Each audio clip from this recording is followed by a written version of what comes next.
heat. Yeah. And I'll frame this question differently because I'm sure there are a number of ways in which heat can short circuit all sorts of things. I mean, heat in excess can kill you. Yeah.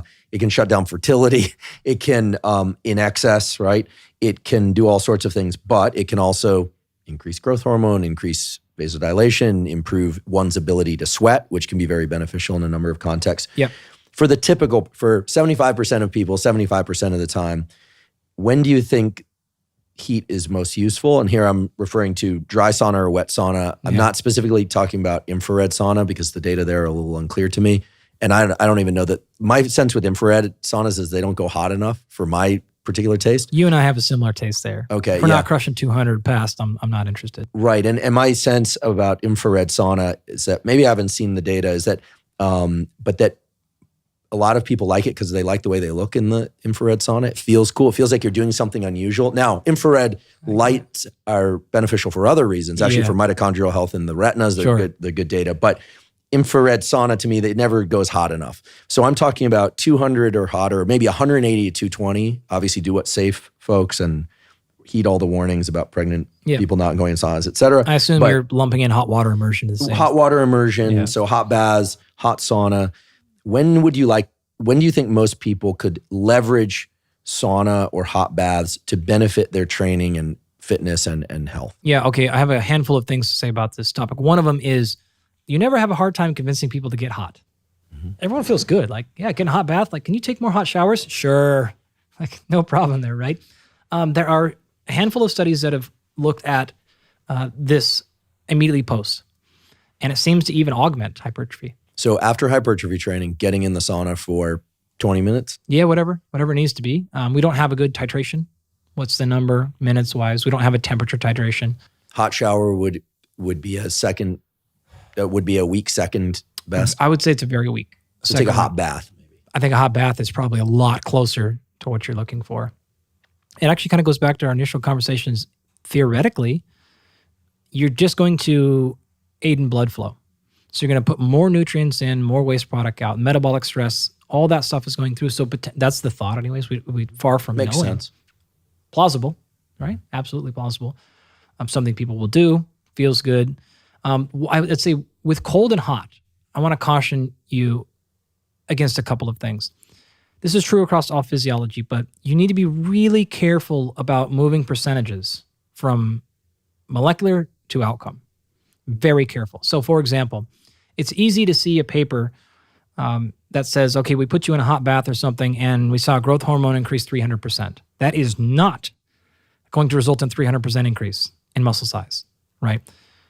In fact, 300% might result in absolutely no change in physical size, right? So and the reason I'm saying this is because there's a lot of people in this space that will misapply the mechanisms. And they'll grossly overestimate what these things can do and what they do because they'll find something like that. I mean, you know this, you've done enough cellular work to, in the lab, if I see mTOR doubled, I think, shit, it didn't work. I need to see a 10x increase before I know it's even physiologically relevant. So reading that paper, reading someone's social media post, you're like, wow, it increased mTOR 38%. I'm like, well, that didn't work. And you're like, wow, that's huge. I'm like, that's not 38% increase in muscle size. So that's a very important point I want to make because I'm going to talk about the benefits here in a second.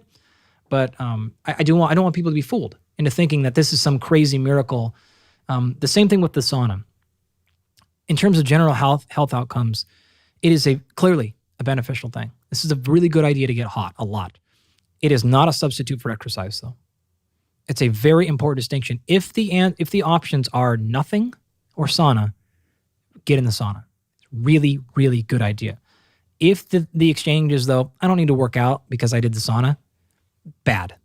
This is not a winning solution. You and I know some maniacs that actually work out in the sauna. Oh, we do. Yeah, they're not far away. I don't necessarily recommend that. That actually would probably kill a large number of people, but it can be worked. It can be worked up to. Yeah, it certainly. Yeah. So I want like every time I talk about that, I flag that because it's just too easy to hear that and go, oh, well, I think Dr. Huberman said if I just get in the sauna, I don't have to work out. Like, no. Those words have never come out of his mouth. I definitely didn't say that. And I'm definitely not working out in the sauna. If I'm in the sauna, I'm either sitting or I'm lying down and I'm trying to make it through. I tend to do 3 20-minute bouts. Yeah. across the entire week. So I aim for 60 minutes per week Yeah. of heat exposure, I would be which is not a lying ton. if I said I've never worked out in the sauna. Oh, so you're one of those. I love it. Yeah, people will do air squats. They'll bring the Airdyne bike in there. I look at the sauna as kind of a time to get lazy and sweat. Totally fine. Going back to your question. So potential to aid, plausible aid. We need to see more research on that to really get to put this in practice. I think if you try it, very little harm. I struggle to see a downside if you make sure your hydration's on point, right? Because now you got to factor in the fact you just kicked out 2 or 3 pounds. If you're at 200 plus pounds, I assume, or roughly, if you're in the sauna for 20 minutes, I would imagine you can do 2 or 3 pounds. Yeah, usually I'm hover somewhere around like 225, Yeah. and I drink a 32 ounce Right. it's water with an electrolyte solution that's pretty high salt afterwards, and sometimes during. Yeah. And sometimes after that, if I do it late in the evening, I'll go to sleep and I'll wake up in the middle of the night Yep. just feeling so parched. It's amazing how much water one loses in the sauna. Like a normal sweat rate for someone 225, especially in 20 minutes in a sauna, I would absolutely expect you to do 3 pounds. Easy, without So like I should be really drinking more, probably, even more water. Yeah, you're probably half the water that you need to get. And you mentioned the possible benefits of doing it after strength hypertrophy training, which make sense for plausible mechanistic reasons. No official data there yet. What about after endurance training? Assuming somebody hydrates well enough and they're not overheated from their endurance work, Yep. could also be of benefit. Yeah. Wow. So more and more what I'm thinking the framework here is, in an ideal world, one would train and then do sauna or heat exposure of some kind, endurance training or strength hypertrophy training, and then do sauna, and then do cold exposure on off days, or at least 4 hours away from any kind of training, or if you had to do it close to training, doing it before training. Yeah, I love cold in the morning. We've actually run this experiment on professional athletes where we do enough tracking with things like HRV, which is a global metric of like overall fatigue. Okay, and you probably talked about that before, but problems with it, but roughly idea of overall fatigue. HRV in general, higher the score, the better, right? So a low HRV is fatigue, right? Well, if you wake up and take your HRV in the morning and then you get into ice, what's going to happen is you're going to see that number plummet. The second you get out, that's going to fall off the earth, which means roughly you've moved into a sympathetic place. Surprising, you get in 30-degree water, you're going to go very sympathetic very quickly. However, if you continue to watch your HRV for 30, 60, 90, and up to 2 to 3 hours post, you will generally see an improved HRV score relative to where you started. So it's back to this hormetic stressor, right? A really cold, shocking exposure will be a net result of you being more relaxed throughout the day in general.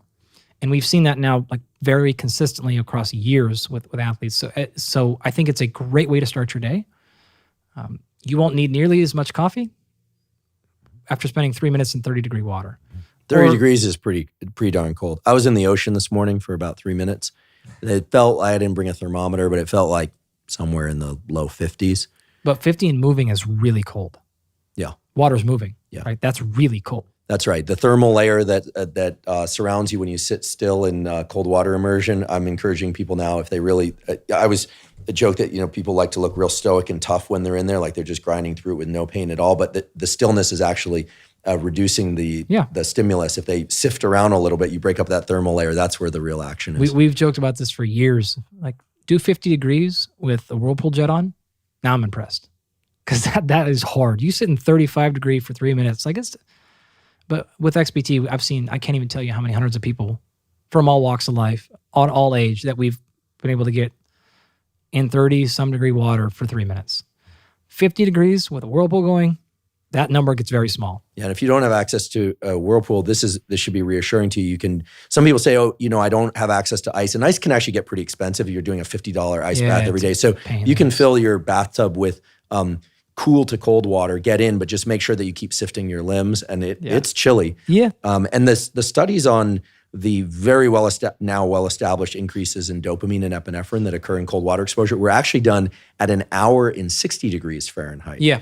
And so you don't necessarily need it ice cold or an ice bath, but immersion is really better than the cold shower. The cold shower is kind of it's kind of the espresso shot version. Yeah. Yep.